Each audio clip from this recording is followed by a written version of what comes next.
Hey folks, welcome back to another unboxing video. This time around we will be unboxing an Xbox Elite Series 2 controller that we ordered roughly about 2.5 weeks ago, customized from the Xbox Design Lab website and delivered yesterday. So I'm quite anxious to see how closely this thing resembles the original build on the website. I'll post a picture of that on the video as well. So let's get cracking. I'm really curious to see what this looks like.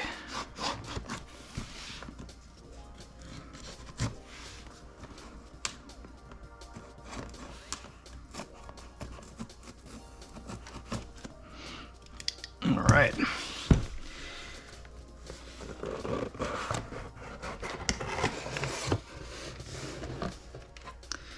All right. Comes with some cardboard protected packaging. Xbox Elite Series 2. Let's see if we can get this guy out of there.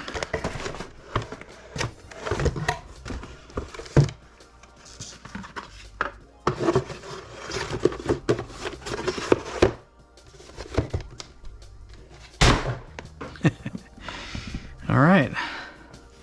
Very nice hollow foil packaging. I like this a lot. Let's see here.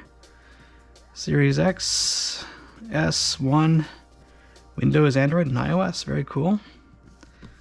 My thumbprint's getting all over this box here. Alright. So this should include the controller, the accessory pack, the paddles, the extra thumbsticks, the carrying case, and the USB-C charger dock, as well as the thumbstick, or rather the thumb key to adjust the tension on the thumbsticks. The back. You designed it, we built it. Very cool. All right, let's get down to the main show. Here we are. So I think this automatically chose the white logo on the case, although you can manually customize your own. This thing is actually pretty chunky. I wasn't expecting it to be like this, but this is kind of neat. All right, we'll get to this in just a little bit. Here's the box. Looks like you have cardboard inlay insert. It looks like there's some material behind here. Let's see here. All right. Looks like maybe instruction manual, if I'm not mistaken. Let's open that up. Another little box. Here's our USB-C charging cord.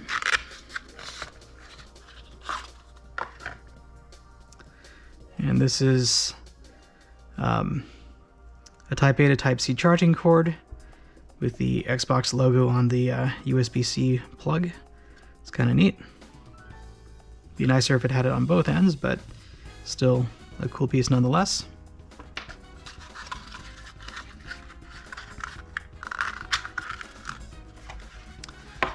All right. Looks like we have an instruction manual packet.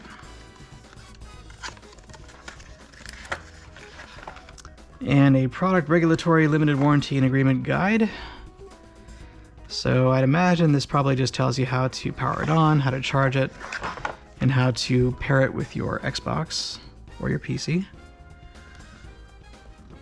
So these are all the accessories that this particular package includes: charging dock, carrying case, USB-C cable, paddles, interchangeable thumbsticks, and the adjustment tool.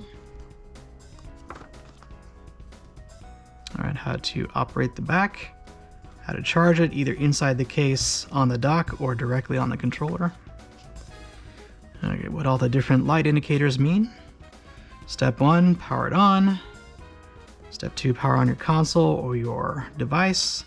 Step 3, press the pairing button for 3 seconds, and then pair it from your device, and in a perfect world, you should be good to go. It looks like this is just telling you how to swap out the replaceable paddles as well as the D-pad and the thumbsticks. Also how to change the adjustment level of the hair trigger setting. Use a profile button, and for more info, go to xbox.com/accessories-app. All right. Alright, so now this is all fine and dandy, but I want to see the controller. So let's gently put this back. I think this was here. Don't need this anymore.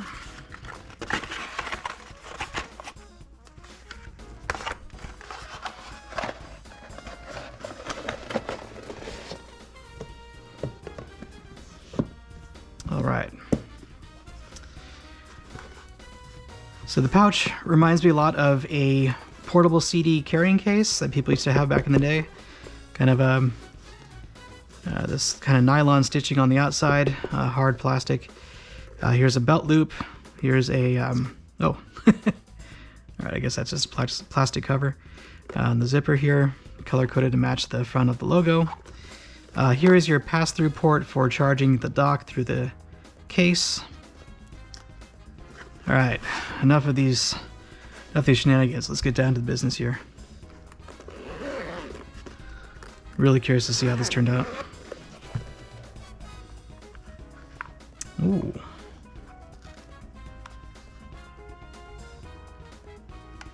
Very nice.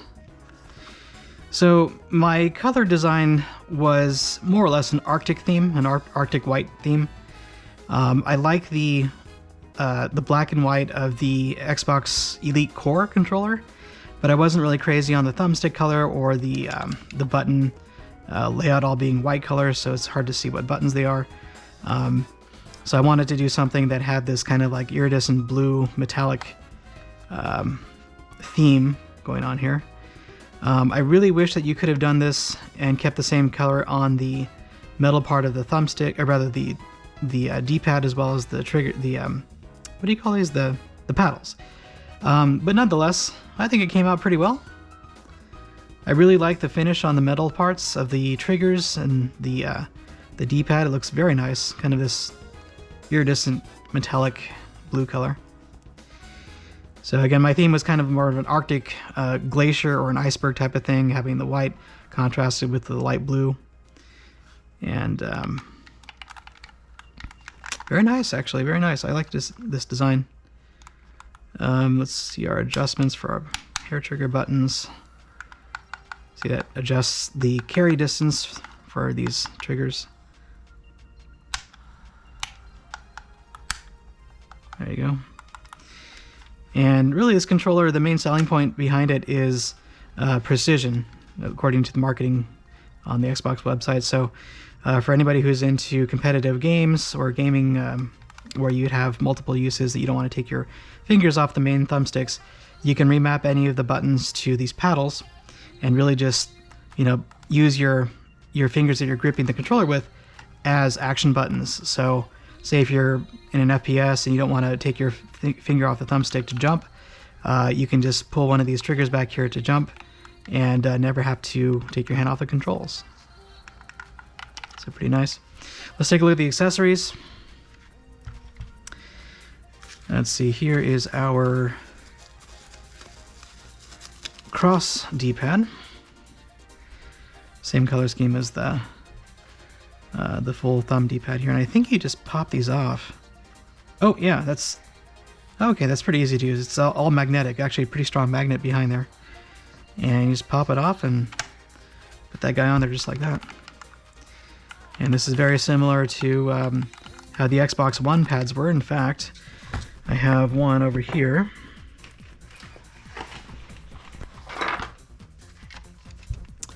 This is my Xbox One X pad from the Project Scorpio edition, and the thumbstick is pretty similar to that, although I like the clickiness of this one much better.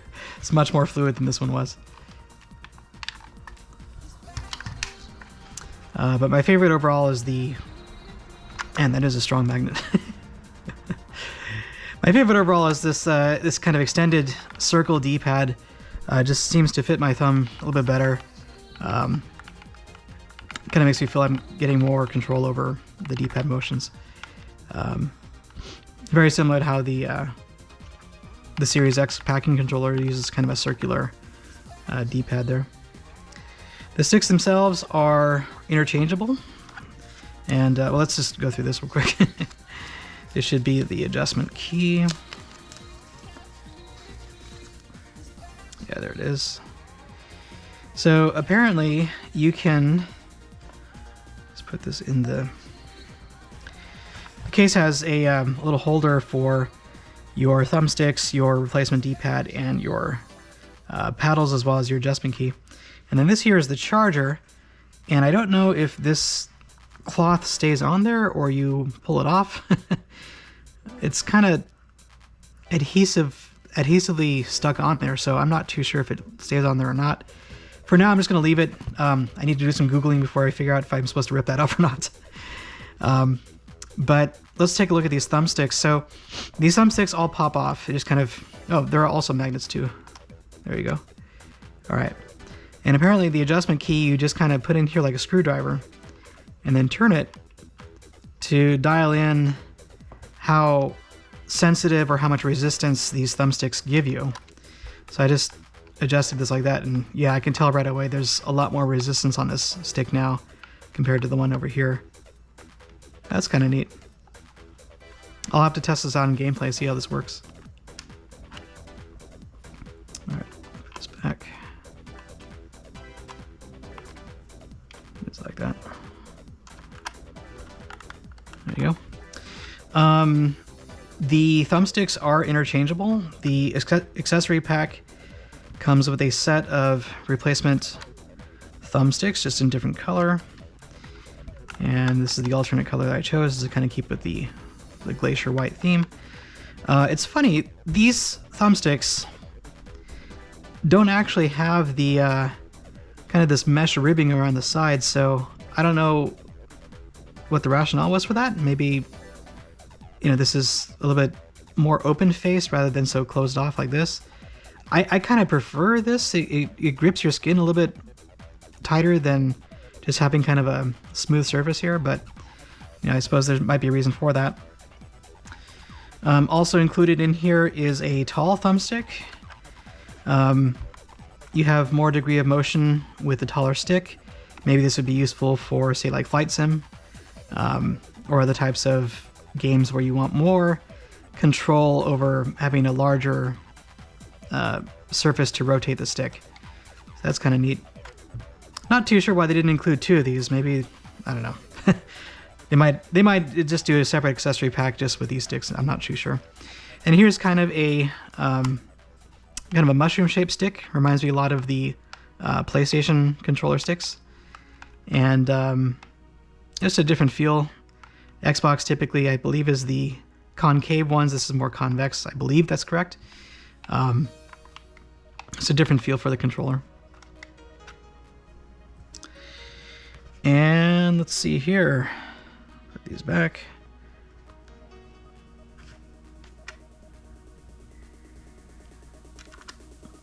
Just really easily snap into place there. And our key goes into our accessory pouch. And then these four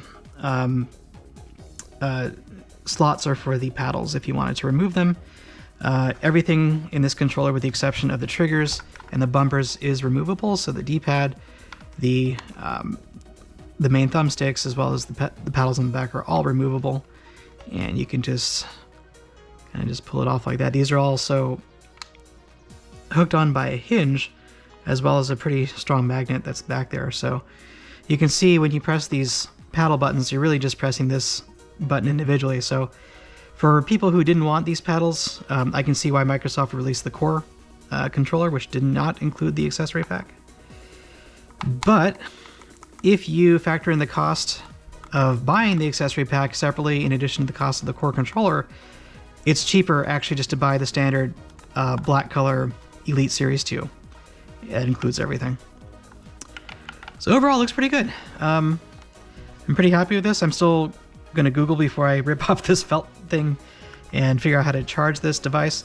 I'd imagine you'd probably have to rip it out because the metal contacts would need to fit the charging holes here. But yeah, let's see how it works. We'll fire it up, and I'll do another follow-up video to see, you know, how we set this up and how all the buttons remap and see how it works in game. Alright guys, well I appreciate you sticking around. This is just my initial thoughts and impressions on receiving an Elite Series 2. I haven't really held a controller, an Elite Series 2 controller in my hands, outside of just, you know, what's available at a store like Best Buy. It does feel good. It feels pretty snug. It's not too dissimilar from a standard Xbox One or Xbox Series controller, so, you know, as far as whether or not it justifies the cost of getting an Elite Series, let alone a custom Elite Series, has yet to be seen. We'll figure that out a little bit later on. Although I have heard from people that it is absolutely worth it if you are intending to play competitive games. So I'm not a competitive gamer. I'm mostly just, you know, kind of, you know, I play games as a ways to relax and just kind of enjoy the storyline of the game. So who knows? But we'll check it out. We'll see how it works in actual gameplay. All right, everyone. Appreciate your stopping by, and we'll catch you in the next video. Bye for now.